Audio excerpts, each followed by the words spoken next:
ગુજરાત મધ્યપ્રદેશની સરહદ પર વસતા આદિજાતિ સમાજમાં હોળીના તહેવારોની ઉજવણી અનોખી રીતે થાય છે।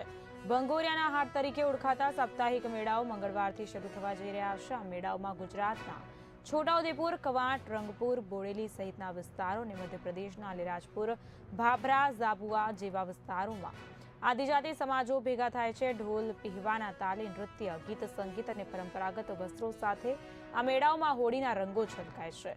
આ મેળાઓ માત્ર ધાર્મિક કે સાંસ્કૃતિક પ્રસંગ નથી, પરંતુ રોટી બેટી વ્યવહારો દ્વારા સમાજોને જોડતા એક મહત્વપૂર્ણ માધ્યમ છે। રાઠવા, ભીલાલા અને પાવરા જેવી જાતિઓ 3 અલગ અલગ રાજ્યોમાં અલગ નામોથી ઓળખાય છે, છતાં સામાજિક સંબંધો સદીઓથી અખંડિત છે। ત્યારે આ વર્ષે 24 ફેબ્રુઆરીથી 2 માર્ચ સુધી વિવિધ ગામોમાં ભંગોરિયાના હાટ યોજાશે।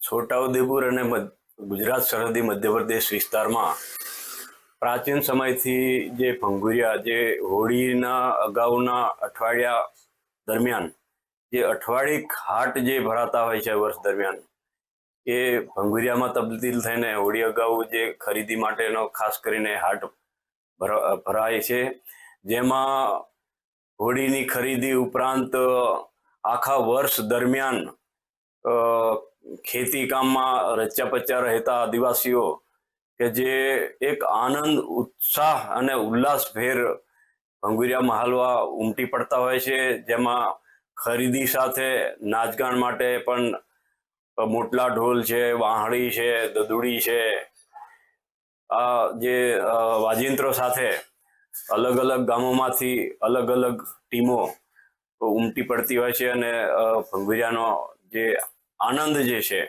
એ ઉત્સાહભેર સામૂહિક રીતે લૂંટતા હોય છે।